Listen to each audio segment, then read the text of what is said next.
Good morning and welcome to the Pondering Show here on WKUR, your country road. I'm your host, Doug Ponder, and I'm coming to you live here at the Don Franklin Chevy Buick GMC studio here in Renfro Valley. Well, the world is still buzzing about the crazy ending to a Super Bowl game on Sunday night when the Seahawks pass play was intercepted at the 1-yard line with under 30 seconds left in the game, which eventually caused them to lose. Now, everyone around the world is asking, why didn't they run the ball with one of the best running backs in the NFL, and it was only second down? I can tell you why, and it's simple. Seahawks coaches and players knew if they won, they'd have to stick around for that dull victory celebration, which it would cause them to miss the season premiere of the Blacklist that came on right after the game. Life is all about priorities, and it's real simple, folks. Anyway, New England went on to win the Super Bowl, and they had a big victory parade in downtown Boston this week. You know how the people in Boston are. They are die-hard fans, and they go nuts when it comes to their sports teams. Just look at the Red Sox. But any successful person knows you can only celebrate for so long before you have to put your nose back to the grindstone. After the parade, the Patriots fans voiced their opinions on social media and made their rounds around the country to publicly protest the Deflategate allegations against the Patriots. You know how it is. There is no offseason if you're a Patriots coach, player, or fan. There's bad news for you folks who are looking forward to spring. The granddaddy groundhog of them all, Phil, from whatever that town is, Punxsutawney or whatever it is, Pennsylvania, saw his shadow on Groundhog's Day this past Monday. So since he saw his shadow, that means there will be 6 more bad weeks of winter. You can take it to the bank, folks, because this Groundhog Phil knows his weather forecasting, apparently. But like everything else in life, there is copycats and knockoffs to the real deal. There has also been another groundhog in Sun Prairie, Wisconsin, named Jimmy. Yeah, talk about being generic. Well, Jimmy didn't see his shadow. So everyone up there in Wisconsin thinks spring is coming early now. But that's not where this story ends. During the celebration on Monday, the Sun Prairie mayor picked up Jimmy when he first came out of his burrow after a long winter's sleep. The mayor was trying to be all cute and act like Jimmy was going to whisper something in his ear and give him an early note if spring or winter was coming. And Jimmy didn't take too kindly to that and bit the mayor's ear. Well, you know how these crazy folklore people are. If the groundhog sees its shadow, winter will be longer, and if he doesn't, spring will be here quicker. Well, when Jimmy bit the mayor's ear, they say that means hurricane season will last 6 more weeks this year. So look out, folks, and take note on that. Now we're going to take a quick break while we nail plywood to all the windows here at the studio. Now when we come back, we're going to talk about the American Sniper movie in a different way that hasn't been talked about much in these other talk shows and things. So we'll be right back. Welcome back to the Pondering Show here on WKUR-FM, your country road. We are joining you from the Don Franklin Chevy Buick GMC studio here in Renfro Valley. Now our guests this morning are 2 very special people to me who have lived the military lifestyle, and it's a privilege to have them here in the studio this morning. Michael and Jerica Brummett, welcome to the studio, and thanks for coming in. Thanks for having us. Jerica, at least say thanks to me. Come on. All right. Now, before we get into everything here, I'm going to give a quick recap of what we're going to be talking about. And I'd say everyone in the country has at least heard or already saw the American Sniper movie that is currently in the theaters. And the movie is based on the true story of Chris Kyle, who is known as the deadliest sniper in U.S. military history.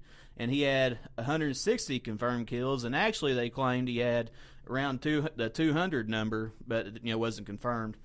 Now, but the plot of the movie is not only about his so-called successes or war experiences, but the movie is also about his family life struggles while overseas and his struggles to readjusting to civilian life after leaving the military and coming home. Now, of course, the big debate in our country, for some reason, is whether Chris Kyle's a hero or not. Now, to me, that's a ridiculous argument because, in my opinion, anybody that's served in the U.S. military is a hero, in the conversation. But people who are also, they're trying to argue that there's false things in the video and that it's not accurate to his life. And, there has never really been a movie, in my opinion, that's actually been to the T. Hollywood will always glam up something. That's just Hollywood for you. And that's why I say it's based on a true story, not 110% a true story. But that shouldn't knock Chris Kyle and what he did. Now, and I'll go ahead and throw this out here. Yes, the daughter scene where he gets the daughter out of the crib, that's a fake baby. But gosh, people, just quit nitpicking stuff. But anyway, on today's show, we're going to dig deeper than all that ridiculous crap that they talk about.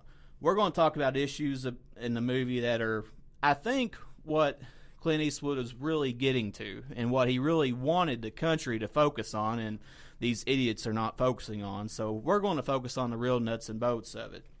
We're going to go below the surface level and below the surface of what the movie actually portrays, which is all the things that veterans and their families actually sacrifice and go through for us Americans so we can live free. So to start off, Michael, which branch of the military did you serve in, and when did you join? I joined the Army in 2006. It was actually September. Okay. And how many tours? You served in Afghanistan, right? Yes, sir. How many tours did you serve? I done one tour over there. It was 08 and 09. Okay. And the first time you got to college, you were going to be deployed to go. You and Jerica were together. Now, I know this is a big debate before. I don't know when y'all were married, but I know y'all were dating, right, at least by that time. What was running through your mind when you were deployed at that time? When I first got the call? Yeah. I felt like I was in a dream. Like I'd trained for it and been prepared for it, but my unit was a little bit different. It was a drill sergeant unit. And nobody had been deployed out of my unit within like the last 10 years. So it was before the war ever started. Okay. And I guess as the time went on, and we'll get into that too. Now, Jerica, as a wife or girlfriend, wait a minute. Now, let's go on and tell me, were y'all married at that time? No, we were not married. Okay, so y'all were dating. Yes. Right. Okay. Now, as a girlfriend, I'll get that correct. And when you heard that Michael was fixing to be deployed overseas, what was running through your mind? Honestly, I was in denial about it until he was flying off on the plane and I was watching the plane fly off. That's pretty much when it hit me that he was actually going to be going overseas, because like he said, he didn't go with his unit. So he just got this phone call saying, I think I have to be deployed, and it didn't seem real. It seemed like it should be a bigger deal than just a phone call. Yeah. And then 2 months later, you're flying off. That's right. And I guess where you take some of these people where they've been deployed and come back, it was your all's first time. It just hadn't really hit you. Right. It wasn't real until, like you said, until you were flying off. Mm-hmm. And now, Michael, I know when you went over there that you had to miss Jerica and your family a lot all the time. What did you do to help cope with missing them while overseas? And were you able to talk to them much or talk to Jerica much? Well, I was in northern Afghanistan. I stayed in quite a few different places up there. And I was lucky enough that I was put on a PMT team. It's a team that I train police officers in Afghanistan. We were always outside of the wire. If you don't know what that means, it's being outside of like a forward operating base. So I was always out with the people, with the Afghan civilians, and I trained the police officers in how to be police officers, because a lot of them were either just farmers a couple of days before, or they didn't have a real idea of how being a police officer worked. And the fact that I was always going and always doing something with them, it took up a lot of my time, because on top of that, I had to prep, our Humvees, clean weapons, check the weapons, check ammo, all those good things. So you stayed occupied. And I guess that's something that us civilians don't think about as much, but you all really, there is no downtime, is there? Or not much, at least. Every now and then, if you're lucky, you might get a little downtime. You might be lucky. But as far as speaking with her, we debate on this all the time. I don't remember talking to her that much. We had actually got a little phone from the Pakistani side of Afghanistan, and they would listen in on us. Like every now and then you'd hear some guy gibbering in the background, some language that you didn't understand, and sometimes when she would call that phone, some Pakistani guy would answer. So Oh. But every now and then I got to talk to her, but it costed so much. I think she...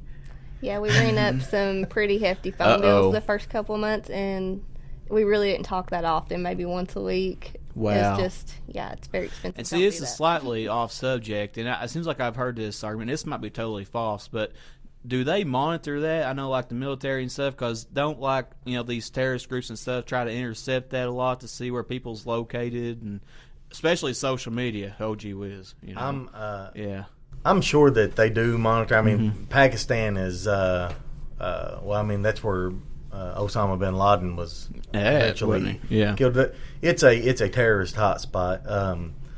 I imagine that they were listening to everything, but we are also briefed not to mention anything about any convoys, any locations of anything. So it was always kind of like basic stuff, talking about, hey, I miss you, stuff like that. Yeah. But, you get it cut short because $500 phone bill exactly in a day is pretty rough. It was no details. It was just stuff between you two anyway. It was nothing that they'd want to hear just anyway. Asking about stuff back home. Exactly. Okay. Now, Jerica, likewise, did I know you miss Michael all the time. What did you do back home to help cope with missing him? And I was pretty busy. I made sure to keep myself busy. When he first left, the first year that we dated before he left, I was at Western Kentucky University. So in that aspect, we were used to a long-distance relationship, at least during the week. Yeah. So that it didn't prep me for him being overseas, but it prepped me a little bit for not seeing him as often. Okay. But after he left, I had transferred to Eastern, and I just stayed busy with school and work, and I worked out a lot. And he made fun of me because by the time he came back, I had lost about, 10 or 15 pounds because I just had to keep myself going. She was like 100 pounds soaking wet, so. Oh, wow. I had to keep myself busy, so. Yeah, so you kept yourself busy not from worry necessarily, but from working out. Or in worry, I guess. But both probably. Together. Yeah, you don't really think about it at the time, but I think it made a difference. I worried a lot. Stress and stuff. Mm-hmm. Yeah. Now, see, with me, if I stress, I go the opposite direction. Usually. That's me, too. Yeah. Now, Michael, after everything was done, and when you came back home, was everything the same as it was before you were deployed, and were you able just to jump right back into civilian life? I was on a, I'm home high, and I think she was too. Everything was the same, but it wasn't. I still watch the side of the roads for anything. I mean, anything. If I see a garbage bag, I might hit the guy in front of me. Watch, make sure it don't blow up as I'm going by. Yeah. I had one instance. I had just been home, I think, one day, and I was driving to Laurel County to see my mother, and I was on the interstate, and there was a Walmart semi truck beside of me. And I don't know what he had his tire filled with, but it exploded. Oh. And it rattled my windows. Yeah. And I drove over in the medians before they, put up the little cable things. Yeah. There was people stopping and laughing. I'm sure they got a kick out of it. It scared me to death. But, yeah. It's always been things like that. And then 4th of July was kind of hard for me as well. But if you can imagine running 100 miles an hour constantly for almost a year, and then coming back and you're still trying to run like that, but it's like being on a treadmill. You're not going nowhere. Yeah. It's like everything else is moving slow, and I was constantly needing to do something. Okay. Yeah. And I've never heard it put that way before. That's the first time I ever have heard that before. And it would seem strange, I guess, for you just to be at home sitting in your recliner, wouldn't it? Yeah. It just it didn't feel right. I felt kind of off put, like there was something I should be doing. Yeah. Huh. Now, Jerica, from your viewpoint, when Michael come back home, was everything the same as it was before he was deployed? Well, like he said, it was kind of like we were both on a high because he was home and I was just preoccupied with the fact that he was like in one piece and with me and not gonna have to go back. He wasn't on leave. He was actually home for good. And after that, he proposed to me right after he got home. So I was busy working, going to school, and planning a wedding. And so I probably didn't notice how much it changed him within Yeah. the first like 6 months of him being home. There were some obvious things, but for the most part, I didn't really realize how much his deployment had affected him until we really had time to like settle in, be married, and just slow down a little bit. Okay. So I guess the key was, is to always try to stay busy, wasn't it? Right. Yeah. And so whenever it slowed down, you start noticing it's a lot of little things that change. Like he said, watching on the side of the road for IEDs. He still Yeah. does that. But like maybe sitting in the back of the church because you have to have your back to the wall. Yeah. Just lots of little things like that. And then time passes and you're like, wow, things have really changed a lot compared to when he first. Another thing, and it's not no racial thing at all. It was always being around like just the Afghani people or someone who looked foreign, and always worrying about is there a bad guy hiding out here in this crowd somewhere that's about to explode and take me and my buddies with him. I had some trouble coming back, like when I'd be around a group of foreign people. Okay. They were the nicest people in the world, but I always just had something that kind of off-put me. Exactly. Kind of, wanted to keep my distance. And like big crowds. So typically we would like to go shopping together and, do everything that a normal couple would like to do together. But it was difficult for us to go to like the Fayette Mall, say at noon, if you eat in that little cafeteria area because it's so crowded, and his blood pressure would just shoot up because that's just too many people for him to have to keep an eye on the whole time, There was always I always would have to go over a exit strategy, or if this happens, this is what we're going to do before we go into Walmart, stuff like that. Drove her crazy, so I'm still paying for that. That's right. But he's gotten better. He's improved a lot. It's just a work in progress. And I'm not even over, but Fayette Mall kills me. I know. I can't even handle it. Just going over there. It meant to be Christmas time.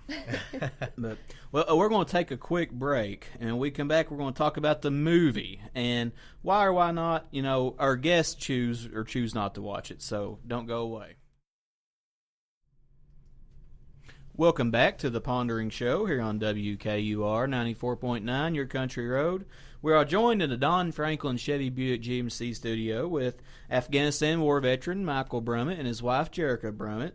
Now, we have talked about the deployment and both of your all struggles from your own viewpoints and readjusting after you returned home. Now we're going to transition more into the movie American Sniper and what you all took away from it, if you all saw it or choose not to see it. So, Michael, have you watched the American Sniper movie, or do you plan on watching it if you haven't watched it? I have not watched it. I've read some of the spoiler alerts on it and things, and I would watch it. Sometimes I like watching things like that. It kind of takes me back because there's still a part of every veteran. They really liked to be overseas. There's just it's hard to explain that. I would watch it for the simple fact that I think Chris Kyle is an American hero. Yes. And I would like to know more about his story and that aspect. That's right. And that movie actually touches on that because there's several times the movie specifies that Chris Kyle wants to be back over there, and that's a lot of the big struggles that it talks about. Now, I'm going to throw this one in here. Is there any difference? Would you choose to watch it before you were deployed? Is there a difference if you choose to watch it after you were deployed? I would rather watch it after I've been deployed.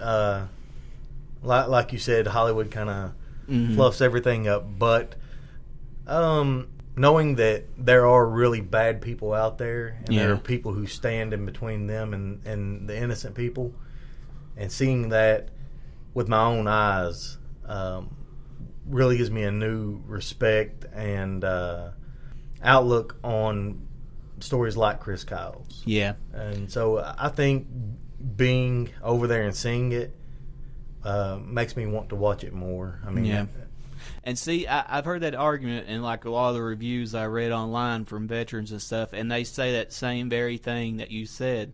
Now, a lot of the ones that say they won't see it or the ones that struggled, that I've read several that actually fought in those same areas where he fought at, and they said that they couldn't handle it, kind of like PTSD flashbacks, and they had to leave the theater.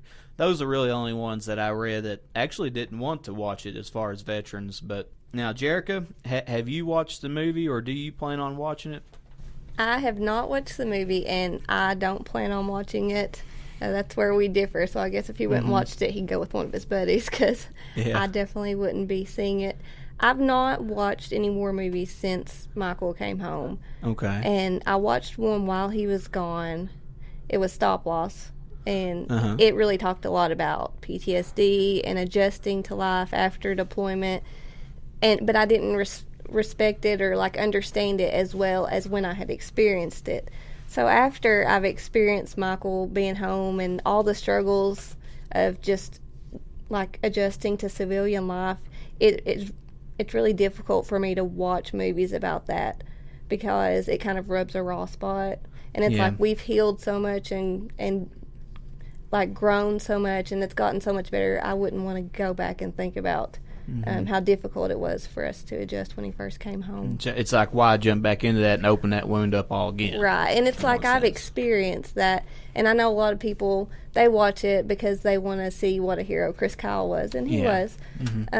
But for me, it would be more about adjusting to civilian life, and to me, I've already experienced that, so I don't want to watch a movie to remind me of that at all. Yeah, exactly. And that's what, now, many film critics actually believe that the movie does a good job showing that the family struggles, why, veterans are overseas fighting, and they also believe it does a good job of showing the veterans' struggles with combat disorders and readjusting, come back home like we've been talking about. Now, Michael, do you believe the movie is good for us, civilian Americans to watch, as it shows the sacrifices that veterans and their families make? I believe any movie like that that's going to focus on the coming home aspect and the struggles, it would be a good movie for people who are kind of, I don't want to really use the word ignorant to the military life. I think it'd be a great thing for them to watch, but truly they're not really going to know how it is unless they live through it. Exactly. But it's hard to say if a movie can. And now Clint Eastwood he's my all-time favorite. I like Clint Eastwood, but it's hard to say that just watching a movie will help them understand that. Yeah, that's a very hard feat to accomplish, I guess, in one sense. Now, and Jerica, the same thing. Do you believe that will help Americans?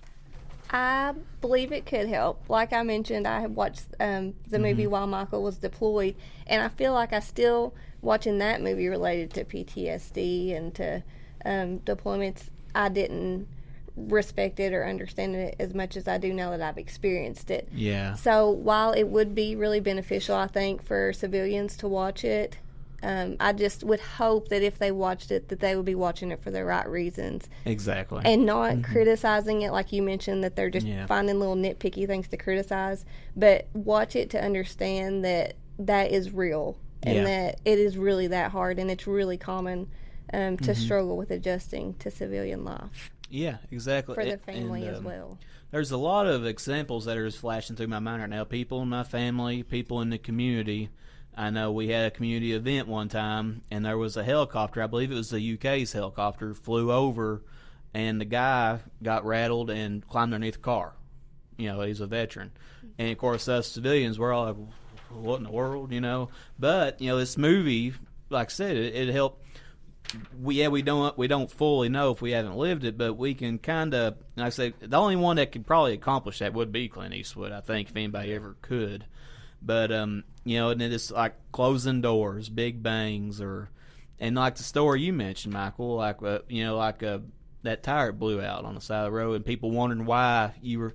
Maybe this movie could help them understand. Well, hey, I understand that now. I don't fully understand it, but I understand why you did that. You know what I mean? Right. Well, I mean, I'm sure it was quite a sight to see for other people, but it gave me a good rattle, and I would assume that if anybody was driving, it was loud. I mean, tires blowing. I'm loud. not knocking on Walmart drivers, but it's all their fault. Kmart keep their tires good. That's right. Yeah. We better not put that in. Anyway, we're going to take another quick break, and when we come back, we're going to wrap up the show talking about what we can possibly do to help veterans and their families. So we'll be right back. Welcome back to the Pondering Show here on WKUR 94.9, your country road. We're in the Don Franklin Chevy Buick GMC studio with Afghanistan war veteran Michael Brummett and his wife Jerica Brummett. Now, we've talked and discussed about the experiences of both when you were deployed, Michael, and then both of your opinions of the American Sniper movie and how civilians, need to watch it or don't need to watch it. Now we're going to transition into do more things need to be done for veterans or not. So, Michael, do you think more things need to be done to help veterans with all the problems they encounter? And do you think there needs to be more things like, I don't know, local support groups or nonprofit organizations and things like that? When I got back, I went to the VA, and amongst being drugged to death and then talking to someone I don't know, exactly, I would much prefer to came back home and been able to talk to my friends about this thing. But sometimes you get the problems where people won't understand it. Yeah. But I think a local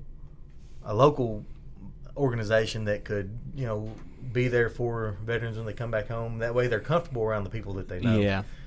And you don't stick you in a room with a doctor or something that you don't know, and them poking and prodding and asking you questions that you kind of feel that's true, kind of naked in a sense. So, because they're trained, they know what to look for. They've saw thousands upon thousands, and they can help in that part where us average Joe civilians wouldn't have the slightest clue probably, But it's like I said, the friends, the people you grew up with, the people. And just in general, and we're going to get into this even more, but just veterans in general, like and just like World War II veterans, Korean veterans, that can't get out anymore. Taking them to the grocery store. I think there needs to be more things done for veterans and their families as well. The families that are back home from veterans that are deployed. And we'll get into that too here in a little bit. Actually, Jerica, if you want to chime in on that, do you think more needs to be done with that? Yeah, I really feel like it would have been helpful for me to have somebody or a group to talk with while he was gone and then after he got back, because like I said, he wasn't deployed with his unit, so I didn't have any like military wives or girlfriends to talk to. I was just kind of alone in that. And that's not when good. He came home alone. He didn't have any of his friends that he was overseas with to talk to. Oh. So it would have really helped if we just had like some other veterans and veterans families, maybe like a support group to, I don't know, to discuss things with and feel comfortable with.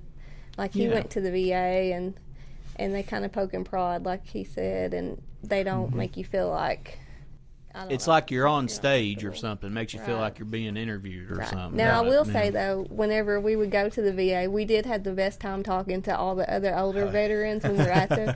They're so fun to talk to, and they will talk to anybody. So we did enjoy that part of it. Which, now, I had some help. I had quite a few friends that went in the military, too. I had, like, James Michael Bussell and JT Lovell, and they'd already been over, and James was over while I was over on his. I think he was doing his second tour, and he finally moved back home for a little bit, and that helped me out tremendously because I had somebody I could talk to. And it wasn't that we even talked about being overseas; it was just being around someone who had experienced the things that I'd experienced too. That's right. And when we were talking about drug abuse problems, when we had that other show, you want somebody you can relate to.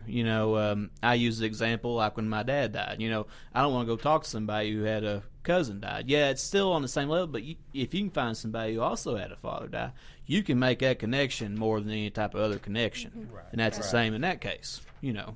And I was also thinking, too, you have these national organizations, Wounded Warriors. I've lost a lot of them right now, but if there was more localized, and I tried to research that and see if there was any, but, just localized support groups, maybe if they were even regional. I understand there might not be as many veterans in the county-wide or something, but regional-wise or something. Right. Especially for children. Right. Children go through a lot, too. Mm-hmm. And, that's a whole nother case. Silas was born, he's 3, so it was a couple years after we were married when he was born. He doesn't know any different. Yeah. Like how Michael is now, that's normal for him, but I think as he gets older, he's going to realize that he's a little more protective and a little more cautious than most dads are, most family members are. So it would be good for him to understand that a little bit more, too. Yeah. Hey, he'll see pictures of me before and be like, "Oh, Dad was fun one time." So he wasn't as protective. No. And and I was just thinking too, a lot of these kids that are in middle school and high school age that have their fathers or mothers deployed, it's both, that have one parent or the other deployed. If you get all them together, because that's an age kids are going through a lot at that age, especially on the other side as well, let alone that issue, Yeah. And if they could get together and have like a support group or something, there's just so many options there. And my mind just started running. I'm like, is this stuff out there? Is this, because if it's not, it really is needed, Yeah.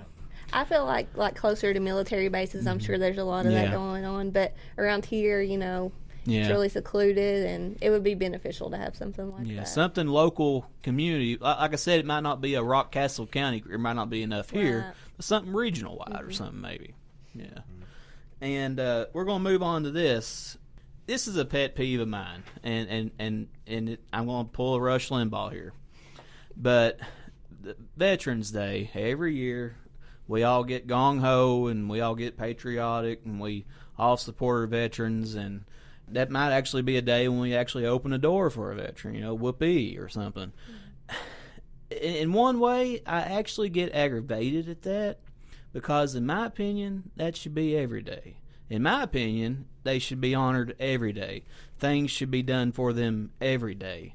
And that's where I see movies like this being made that come up to that where we can realize what is actually really going on to make us free over here. Now you got all these other political arguments that we're not going to get into all that, all these other people talking all this stuff. But the fact of the matter is, we've not been attacked on our soil by another country since World War II. I say country, not terrorist group, country since World War II. That's saying something, and there's a reason for that. That's not a coincidence. And for that reason, it should be an everyday honor. Do you all see it that way? You think they should be honored every day? I'll go first. Yeah. I'll say this. I really appreciate when people say, thank you, and they recognize me and stuff. But, I volunteered to do that for my country. Yeah. And I remember I had already graduated school, and I was watching TV one day, and I seen this guy who's a Marine on the news. He's in the middle of Iraq, and they're interviewing him. And I'm like, I know this guy. Where do I know him from? And it brought up his name, and I played football against him. And, really? Yeah, he played for Lawrence County. And I thought, there's guys over there my age and even younger dying. Why can't I just, go over and do my part too? Yeah. So I volunteered for this. Yeah. I was thanked when I got off the plane when I come home. Yeah. That's enough for me. I think the real heroes are going to be like your World War II guys, your Vietnam. World War II was the greatest generation to ever live. They were true Americans. Okay. Back then, the whole country was behind them. You didn't have what you have now, where you have people who are automatic subject matter expert on the war, and they just graduated high school. Yeah. So, yeah. With all the the social media and news media doesn't do a very good job with with putting the war to people the right way. Nope. But like I said, I volunteered for it. I got thank you. There was like a line of older people. I think some of them were like VFW people, and they were older people, and they were just, thank you for your service. That's all I need. I don't even really need that. I done what anybody should do, and I know we haven't been attacked on our soil. Yeah. And I'd say our military has got a lot to do with it. But I like to think that even if the military wasn't there, you got all these good old boys back in these hollers with shotguns. They ain't going to get too far anyway. That's right. Yeah, that's right. And you're shedding some light on me. It's the first time I've ever heard that side of the argument. And you know what? I'd say, and that's just a difference in people. You got some people who they would want to be thanked every time the door opened. And you got some people who, hey, I've done my job, I've been thanked. I want to get on with my life now. Yeah. And so that is true. And you shed some light on me. Yeah, I appreciate it. Yeah. I had actually talked to another veteran that I work with, and he was like, for Veterans Day, I just like to have a paid day off of work. Everybody's a veteran, give me a paid day off work. Yeah. Yeah, he was joking around. But, yeah. The fact of the matter is we volunteered for this. Now, Vietnam was a different story in War II. Them guys got drafted. They were told to go. Yeah. This generation, we volunteer and we say, hey, I want to do this. I don't feel like I need any other special treatment because I've got family here. I've got friends here. Mm-hmm. And I'll fight right down to my last breath if I had to protect this place. Yeah. Yeah. So I don't feel like I needed to be thanked or patted on the back. I just wish that everybody kind of had the same, not same as me, I'm a little bit more hardcore, but same attitude toward our country, and I think we'd be in a lot better place right now. It's true too. That's true too. Jerica, same question to you. I'll let you take. Well, I feel like we get thanked a lot more than you would actually realize. Mm-hmm. Of course, Veterans Day, besides all the posts on social media that you see, our church does a really good job of thanking veterans, on a regular basis, not just Veterans Day. They really recognize them a lot.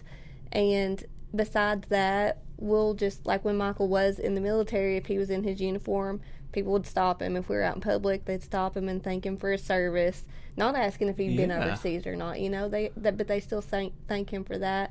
And like if I'm talking to someone, it was just a couple weeks ago, I think I was mentioning to someone that my husband used to be in the military. They stopped the conversation because it was about something off the wall and told me to thank him for his service. And so we feel like we get thanked a lot, and we don't really need that thanks, but I do feel like we get a lot of appreciation. Wow. Well, see, that's good because I don't know where in the world I've been this time, because I've been taught the whole time that they're not appreciated enough, and this makes me feel better that I'm glad you all are, and I'm glad you're all getting this, because from what I've been told and stuff, you hear about the World War II days, that.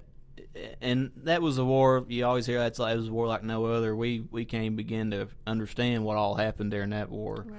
And and like people were giving people's, everybody would give their seat to a veteran. Everybody would do everything in the world to a veteran. And you hear a lot of these people say, "Well, it should be that way, like that again." It's not, and now, but it makes me feel good and reassured now that that's actually still going on. Mm-hmm. So that's great.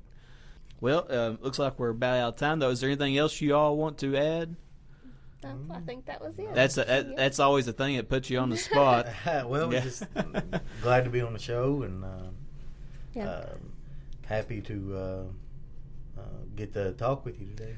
That's right, and I appreciate you all coming on, too. And I want to once again thank Michael and Jerica Brunt for coming on to the studio and sharing their thoughts and everything and experiences, too, with us. And I want to thank you for listening to the Pondering Show, and we'll be here next weekend, and have a great weekend.